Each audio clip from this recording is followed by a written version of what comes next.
Channel. അപ്പൊ ഞാൻ പുതിയൊരു കിടില വീഡിയോ ആയിട്ടാണ് വന്നേക്കുന്നത്.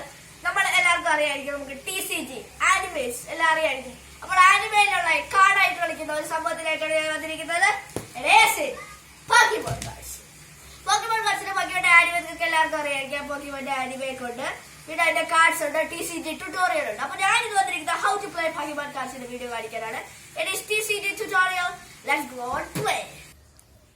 ഗൈസ്, അങ്ങനെ നമ്മുടെ ഇതാണ് ഇതുപോലത്തെ ഒരു ബോർഡാണ് നമ്മൾ പോക്കിമോൺ കളിക്കാൻ വേണ്ടി ഉപയോഗിക്കുന്നത്. ഇന്നലെ TCG tutorial championship, world championship ഒക്കെ ഉണ്ട്. അപ്പൊ അതിന് വേണ്ടിയൊക്കെ ഇതുപോലത്തെ കാർഡാണ് ഞാനിപ്പോ ചെറുതായിട്ടൊന്ന് ഉണ്ടാക്കിയാണ്. അപ്പൊ നമുക്ക് സ്റ്റാർട്ട് ചെയ്ത് ബേസിക് സ്റ്റെപ്സ്. ബേസിക് സ്റ്റെപ്പ് എന്ന് പറഞ്ഞാൽ ഇതാണ് നമ്മുടെ ഡെക്ക്. ഡെക്ക് എന്തിനാണ് ഉപയോഗിക്കുന്നതെന്ന് വെച്ചാൽ, നമ്മൾ കളിക്കുമ്പോൾ ഒരു കളിയിൽ ഒരാൾക്ക് 60 കാർഡ്സ് ആണ് ഒരു ഡെക്കിൽ വെക്കേണ്ടത്. അതിൽ ഓപ്പോണന്റിന് 60 കാർഡ്സ് ആണ് ഇതൊക്കെ വെക്കേണ്ടത്. ഫോർ എക്സാമ്പിൾ, ഇതിൽ നമ്മളിപ്പോൾ ഒരു 60 കാർഡ്സ് വേണം വയ്ക്കാൻ. ഇത് 60 കാർഡ്സ് ഡെക്കിൽ വെക്കേണ്ടത് 60 കാർഡ്സ്. 60 കാർഡ്സ് വയ്ക്കുന്നതിന് മുമ്പായിട്ട് നമ്മൾ അതിൽ 5 കാർഡ്സ് നമുക്ക് കളിക്കാൻ വേണ്ടി എടുക്കാം. കളിക്കാൻ വേണ്ടി നമ്മൾ ഉപയോഗിക്കുന്നത് 5 കാർഡ്സ് ആണ് നമ്മൾ കളിക്കാൻ വേണ്ടി ഉപയോഗിക്കുന്നത്. ഇപ്പൊ നമ്മൾ ഇതിൽ നിന്ന് 5 കാർഡ്സ് എടുത്തു, എന്നിട്ട് നമ്മൾ ബാക്കി ഡെക്കിൽ വെച്ചു. Next one is discard pile. Discard pile എന്താന്ന് വെച്ചാൽ, നമ്മളിപ്പോൾ ഒരു പോക്കിമോൺ നമ്മൾ കളിക്കാൻ വേണ്ടി വച്ചു. ഇപ്പോൾ ആ പോക്കിമോൺ ഓപ്പോണന്റ് പോക്കിമോണിന്റെ കാരണം നോക്ക്ഡ് ഔട്ട് ആയെങ്കിൽ നമ്മൾ അത് വെക്കേണ്ടത് ഡിസ്കാർഡ് പൈലിലാണ്. പിന്നെ അതിന്റെ കൂടെയുള്ള ട്രേഡേഴ്സും എനർജീസും എല്ലാം നമ്മൾ ഡിസ്കാർഡ് പൈലിലേക്കായിരിക്കും പോകുന്നത്. പിന്നെ ഉള്ള കാര്യം എന്താ വെച്ചാൽ, നമ്മൾ സ്റ്റേഡിയം സപ്പോർട്ടർ കളിക്കുന്ന സമയത്ത് അത് വയ്ക്കേണ്ടതും ഡിസ്കാർഡ് പൈലിൽ തന്നെയാണ്. Next one is prize cards. Prize cards എന്താണെന്ന് വെച്ചാൽ, നമ്മൾ ആദ്യത്തെ 5 കാർഡ് എടുത്തതുപോലെ ഡെക്ക് നമ്മൾ ഷഫിൾ ചെയ്ത് അതിൽ നിന്ന് 6 പ്രൈസ് കാർഡ്സ് ആണ് ഒരു കളിയിൽ ഉപയോഗിക്കുന്നത്. അത് നമ്മൾക്ക് ഓപ്പോണന്റിന് ഉള്ളതാണ്. അത് നമ്മൾ കാണാനോ നമ്മുടെ ഓപ്പോണന്റ് കാണാനോ പാടുള്ളതല്ല. ഇപ്പോൾ ഓപ്പോണന്റ് നമ്മുടെ ഒരു കാർഡ് നോക്കൌട്ട് ഔട്ടാക്കിയാൽ അതിന്റെ ഇവിടെയായിട്ട് എത്ര പ്രൈസ് കാർഡ്സ് അതിന് ടേക്ക് ചെയ്യാൻ പറ്റും എന്ന് എഴുതിയേക്കും. അത്ര പ്രൈസ് കാർഡ്സ് ഇതിൽ നിന്ന് ടേക്ക് ചെയ്യാം.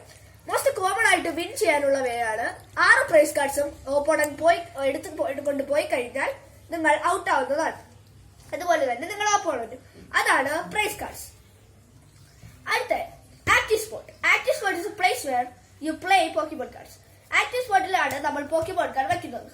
ഇപ്പോൾ നമ്മൾ 5 കാർഡ് ഡെക്കിൽ നിന്ന് ഷഫിൾ ചെയ്തെടുത്തെന്ന് വെച്ചോ. ആ 5 കാർഡിൽ നമുക്ക് ഒരു ബേസിക് കാർഡ് ആവശ്യമുള്ളതാണ്. അത് V ആയാലോ ഏതായാലും ബേസിക് കാർഡ് ആവശ്യമുള്ളതാണ്. നമുക്ക് ബേസിക് കാർഡ് മാത്രമേ കളിക്കാൻ പറ്റുന്നതുള്ളൂ. ഇപ്പോൾ ബേസിക് കാർഡ് നോക്ക്ഡ് ഔട്ട് ആയാൽ ഇതിന്റെ വാല്യൂ 2 ആണ്. അപ്പൊ 2 പ്രൈസ് കാർഡ്സ് എടുക്കുന്നതായിരിക്കും. ബേസിക് കാർഡിന്റെ ഈ അറ്റാക്ക് വെച്ചാണ് നമ്മൾ അത് അറ്റാക്ക് ചെയ്യേണ്ടത്. പിന്നെ നമ്മൾ ബേസിക് കാർഡിൽ നിന്ന് അതിന്റെ എവല്യൂഷനായിട്ട് എവല്യൂട്ട് ചെയ്യുന്ന ഇത് നമ്മൾ ഇടുന്നതായിരിക്കും. ഇപ്പൊ ബേസിക് കാർഡ് സൗറാഡ് എവല്യൂട്ട് ചെയ്യുന്നത്, സൗറാഡ് V എവല്യൂട്ട് ചെയ്യുന്നത് സൗറാഡ് V സ്റ്റാറിലേക്കും V മാക്സിലേക്കും ആയിരിക്കും. അതുപോലെ തന്നെയാണ് ബാക്കിയുള്ള കാർഡുകൾ. അങ്ങനെയാണ് നമ്മൾ ആക്ഷൻ ഫോർട്ടിൽ ചെയ്യുന്നത്. ഫോർ എക്സാമ്പിൾ, നമ്മളിപ്പോൾ ഒരു കാർഡ് അതിലേക്ക് വയ്ക്കാൻ പോവുകയാണ്. നമ്മളിപ്പോൾ റെഡിഗ്രോ എന്ന ബേസിക് V കാർഡാണ് നമ്മൾ വയ്ക്കുന്നത്. ഇപ്പോൾ നമ്മൾ അതിന്റെ 130ന്റെ 3 എനർജി കാർഡ് ഇട്ടുള്ള പവർ യൂസ് ചെയ്തെന്ന് വെച്ചോളൂ. അവർ യൂസ് ചെയ്തു, നമുക്കിനി ഒന്നും യൂസ് ചെയ്യാനില്ല. അപ്പോൾ നമ്മൾ ഇതിന്റെ എവല്യൂഷനായി റെഡിഗ്രോ V സ്റ്റാർ വെക്കുന്നതായി. റെഡിഗ്രോ V സ്റ്റാറിൽ എഴുതിയിട്ടുണ്ട് ഇവോൾവ്സ് ഫ്രം റെഡിഗ്രോ V. ഇത് റെഡിഗ്രോ V ആണ്. അങ്ങനെയാണ് നമ്മൾ ഇത് എവല്യൂഷൻ ചെയ്ത് കളിക്കുന്നത്.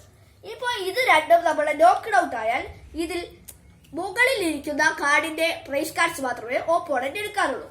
അടുത്തതാണ് ബെഞ്ച്. ബെഞ്ച് എന്താണെന്ന് വെച്ചാൽ, നമ്മൾ ഇപ്പോൾ ഒരു 60 കാർഡ് ഷഫിൾ ചെയ്ത് പ്രൈസ് കാർഡ്സ് വെക്കുന്നു. ആക്റ്റീവ് സ്പോട്ടിലേക്ക് 5 കാർഡ് എടുക്കുന്നു, ബാക്കി ഡെക്കിൽ വെക്കുന്നു. അതിൽ 5 കാർഡിൽ നമ്മൾ ഒരെണ്ണം ഒരു ബേസിക് കളിക്കാൻ വേണ്ടി എടുത്തു കഴിഞ്ഞാൽ ഇപ്പോൾ അത് നോക്ക്ഡ് ഔട്ട് ആവുന്നെങ്കിൽ ബെഞ്ചിൽ ഒരു കാർഡും അടുത്ത് എടുക്കാൻ വയ്ക്കാൻ ഇല്ലെങ്കിൽ നമ്മൾ ഓപ്പോണന്റ് കളി ഈസിയായി വിൻ ചെയ്യുന്നതാണ്. അതുകൊണ്ട് നമ്മൾ ഇത് വയ്ക്കുന്നതിന് തുടർന്ന് നെക്സ്റ്റ് നമ്മൾ ഏതാണോ കളിക്കാൻ ഉദ്ദേശിക്കുന്നത് ആ കാർഡ് നമ്മൾ ബെഞ്ചിൽ വെക്കേണ്ടതാണ്. പിന്നെ ബെഞ്ചിലുള്ള കാർഡിന് ഇപ്പോൾ ഇതാണ് ആക്റ്റീവ് സ്പോട്ടിലും ഇത് ബെഞ്ചിലുമാണെന്ന് വെച്ചോ. ഇതിൽ 3 എനർജി ഇട്ടാലേ നമുക്ക് ഈ പവർ ഉപയോഗിക്കാൻ പറ്റും. അപ്പോൾ ബെഞ്ചിലുള്ള പോക്കിമോൺ നമുക്ക് നേരത്തെ എനർജി ഇട്ട് കൊടുത്തുകൊണ്ട് നമുക്ക് കളിയിലേക്ക് പോകാവുന്നതാണ്. നേരത്തെ എനർജി ഇട്ട് കൊടുത്താലുള്ള ഉപയോഗം എന്താണെന്ന് വെച്ചാൽ, അതിന് ഇറങ്ങുമ്പോൾ തന്നെ ഫസ്റ്റ് അറ്റാക്ക് നമുക്ക് ഉപയോഗിക്കാൻ പറ്റുന്നതാണ്. പിന്നെ ഉള്ളത് അബിലിറ്റീസ് ആണ്. അബിലിറ്റീസ് അതിന്റെ ടൈപ്പ് ഓഫ് പോക്കിമോണും ഇത് വെച്ചാണ് പോക്കിമോണും അതിന്റെ പവറും വെച്ചാണ് നോക്കുന്നത്. പിന്നെ 3 type of strikes, 3 type of strike ആണ് നമുക്ക് ഇവിടെ ഉള്ളത്. ഒന്ന് ഫ്യൂഷൻ സ്ട്രൈക്ക്, പിന്നെ റാപ്പിഡ് സ്ട്രൈക്ക്, പിന്നെ സിംഗിൾ സ്ട്രൈക്ക്. അതിന് മുതൽ 3 അബിലിറ്റി ആണ്. അതിന്റെ അബിലിറ്റീസ് ഇവിടെ രേഖപ്പെടുത്തിയിട്ടുണ്ടാകും. അങ്ങനെ നമ്മുടെ ഓപ്പോണന്റ് നമ്മൾ ഇങ്ങനെയാണ് ഓരോ കളിയും വിൻ ചെയ്യും. അപ്പോൾ ഇങ്ങനെയുള്ള കളികളാണ് നമ്മൾ ഇതിൽ കാണിക്കാൻ പോകുന്നത്. അപ്പോൾ ഫസ്റ്റ് ബേസിക് വീഡിയോ ഇവിടെ കഴിഞ്ഞിരിക്കുകയാണ്. അപ്പോൾ നിങ്ങൾക്ക് എല്ലാവർക്കും ബൈ.